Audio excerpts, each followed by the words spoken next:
What is going on this Monday, Dallas Mavericks fans, MFFLs all around the world?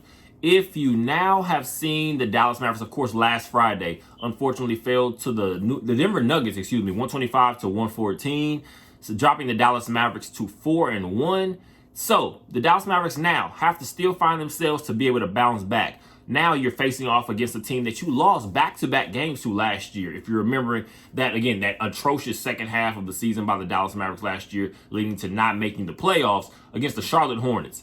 Took care of business again against the team like the Charlotte Hornets. Take care of business again, against a team like the Charlotte Hornets, and you're going to find yourself in the perfect position to still be in one of those competing Western Conference teams. Again, we're talking about the top seeds. Of course, it's early on in the season, but if the Dallas Mavericks, again, we saw how unfortunate it was the way the season ended last year. So the number one thing you wanted to focus on as a team is just getting out to a hot start. Especially, again, we do know there are so many new players on this team, or just new contributing players. We're talking about Grant Williams. We're seeing a guy like maybe Jaden Hardy we're going to see getting a little bit more opportunity this season. Of course, we already know rookie center Derek Lively, the second, what he's been, a stalwart, just a focus. And again, just a great find for the Dallas Mavericks so far early on in his career. He's been a great addition. Grant Williams, like I said already, once again, you're going to be able to see some of these guys. We do know, can Kyrie Irving get himself back onto, again, a solid standing? We do know so far in the season he's dealt with some injuries. Again, we're still also figuring out that mix of flow between the slow ball. But again, Luka Doncic himself, we're playing a little bit faster this year as well. So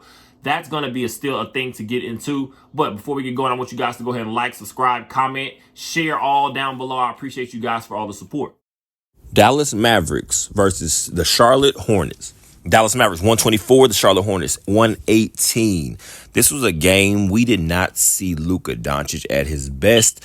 Also, I will say we didn't see Kyrie Irving playing at his best, honestly. And again, to me, early on in this season, we haven't really seen Kyrie playing his best ball. And again, that could be coming from the injuries that he's dealing with. Again, at this certain point, we're still kind of at some point having to realize that we're still letting Luka Doncic and Kyrie Irving still become very comfortable with each other, because we've seen they've gotten better over time, of course, especially dealing with the second half of the Dallas Mavericks season last season after the Kyrie Irving trade from the Brooklyn Nets.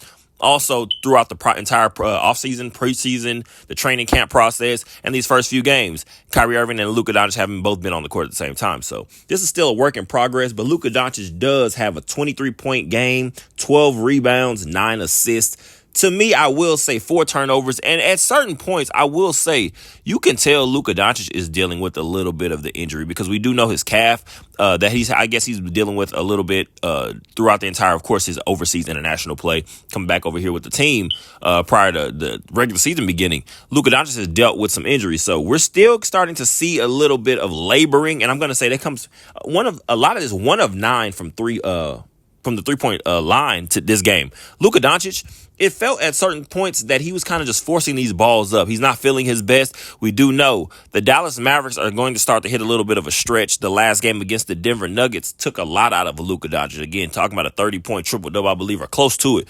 Last game against the Denver Nuggets, Luka Doncic is starting to wear himself down a little bit, and I just want to see us do better with his minute layout. We have seen, although there were a few times last night, against the Charlotte Hornets, Luka Doncic is being asked to get out of the game. At one juncture of the game, Jason Kidd is going to bring Tim Hardaway Jr. in. It looks like for Luka Doncic pretty much waves it off, and that goes that. So we have got to figure out a way for Luka Doncic, again, and his coaching staff to get on the same page, because we need Luka in the long run. We already know that. This is our generational superstar. We have got to see him play well.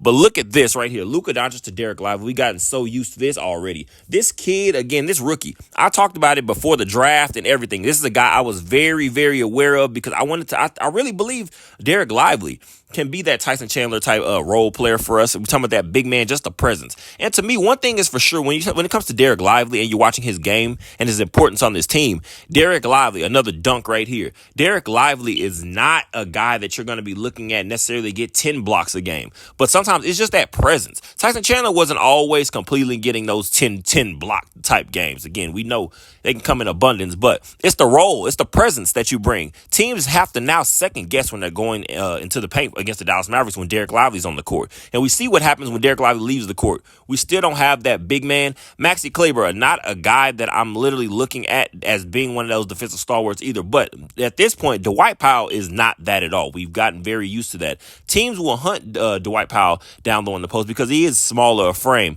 He plays hard. You always give him that. But we're starting to see, again, teams still are having some success when we do have Derek Lively off the court. Derek Lively last game, 15 points, 14 rebounds, 3 of them offensively. Derek Lively has shown now that he can be one of those guys. Again, it's also seeing him playing 32 minutes.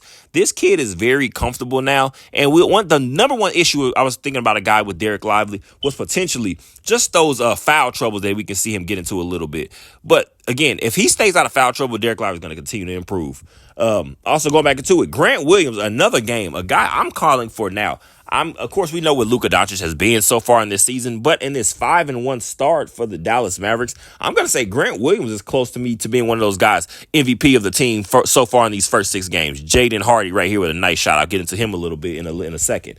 Grant Williams, 18 points, 3 assists, 4 rebounds. And to me, it's not always, but again, let's go for this 7 of 9 from field goals, 4 of 5 from 3. But it's not always what Grant Williams is doing on the scoreboard. Sometimes it's what Grant Williams is bringing to you, just a team and leadership. You're watching him. He talks a lot. He's a very vocal guy. Of course, everybody knows that by now. Again, a guy we've already heard about in post-game press conferences, pretty much saying, if I have to take a technical for Luka Doncic, that's fine. I'm willing to do that because, again, I understand my role is to be that team glue guy, and he plays it so well. And, again, he's throwing in buckets now. We're talking about a guy that was not brought here to be necessarily a scorer, be a consistent 18 to 15 points type scorer per game. But Grant Williams, if he can add that to his game and bring that to this team, we're seeing. And also, he's a guy that's not afraid to take these big shots, these late-game shots, fourth-quarter shots. Grant Williams is showing himself to be a very, very key cog in this team so far early on in the season. And again, like I said, he's up for the running. If you're talking about not giving it to a guy like Luka Doncic or Derek Lively or someone like that, Grant Williams is the guy I'm looking at as being our MVP through these first 6 games.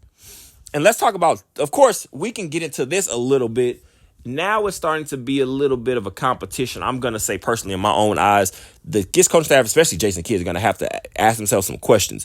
Tim Hardaway Jr. yesterday, 16 points, 5 of 17 from field goals total, 4 of 12 from 3. What I will say, we know Tim Hardaway Jr. is a shot put up kind of guy. He's going to volume shooter. If he's feeling it, we're going to put ourselves in a lot of positions to win some games. But sometimes Tim Hardaway Jr., if those shots are not falling, he will continue to take those same shots. And that's a gift and a curse. It's a good thing because you love to see guys not lose confidence. But at the same time, Tim Hardaway Jr., how much of that is going to be susceptible? Are some teams going to be possibly willing to take on a guy like Tim Hardaway Jr., possibly around the trade deadline, that's going to ask you, how big of a role can you give a guy like Jaden Hardy? You're talking about Jaden Hardy, 14 points, 3 of 7 on field goals in 15 minutes. 14 points in 15 minutes. Jaden Hardy was a bucket, especially late game in the fourth quarter. These close games, you do know it comes around. Who's going to step up? Who's going to make plays in crunch time? He's shown himself to do that a little bit. And so Jaden Hardy, the conversation is going to turn into, is that a guy we can see step into that being that shot volume type guy, our 6th man, and possibly move on from a guy like Tim Hardaway Jr.? We'll see in the next month or so as a trade deadline type situation.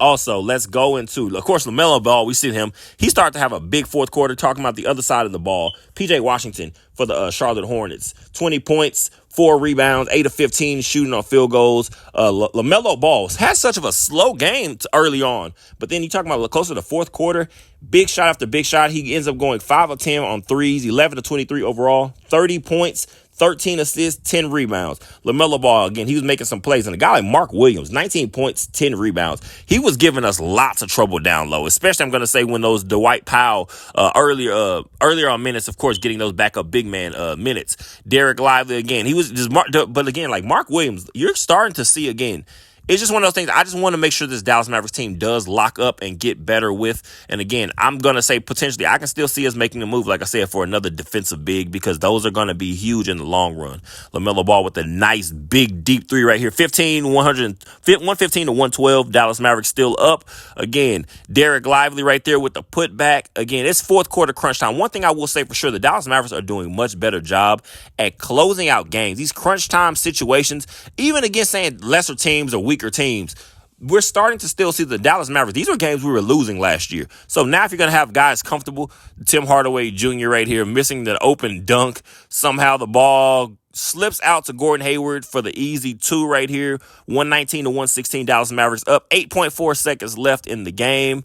You're starting to see exactly, again, what I'm talking about, these late crunch time situations. The Charlotte Hornets out of timeouts, 5-second violation right there. And this is pretty much now where we're on the verge of just icing the game. I believe Kyrie Irving knocks down a couple free throws after this official review, seeing if it was a loose ball foul on a guy like, I believe, LaMelo Ball, off ball on Kyrie Irving. So the Dallas Mavericks end up pulling this game out 124 to 118.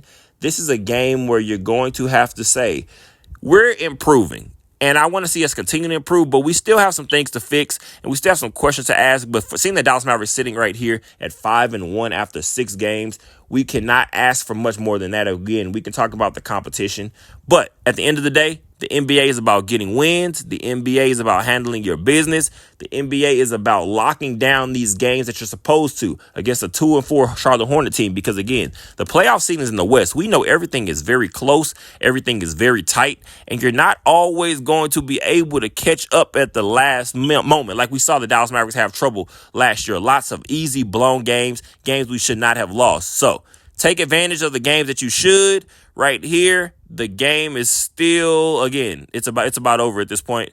We're just now, again, just Dallas Mavericks. Just continue to work. Continue to keep getting better. Continue to see some guys like Derek Lively just continue to get more experience. I want to see Jaden Hardy get a little bit more run over these next few games because we do know, again, you can't have too many weapons. And we're talking about weapons, whether that's trade bait, whether that's guys that can just make plays in general, because we do know it's a long season. Once again, the Dallas Mavericks do beat the Charlotte Hornets with the final score. Dallas 124, Charlotte Hornets 118. The Dallas Mavericks up to this point of the season are averaging a little over 121 points a game. So again, although it's still a work in progress, this offense has come out firing. We do know we're going to be able to put up points. Now it's going to be asked, how well are we going to do on the defensive side and how well are we going to do rebounding? If we can lock those things in, again, we've shown the ability. And again, we have so many different guys that are going to contribute in that field, especially when I'm talking about scoring, that this team can put up points on pretty much anybody in this league. So lock in, continue to get better. The Dallas Mavericks will be facing off against the Orlando Magic tonight. So again, the surprisingly 4-2 at Orlando Magic, excuse me. So the Dallas Mavericks are now sitting at the 2nd seed right now in the Western Conference. Early on in the season, doesn't really matter,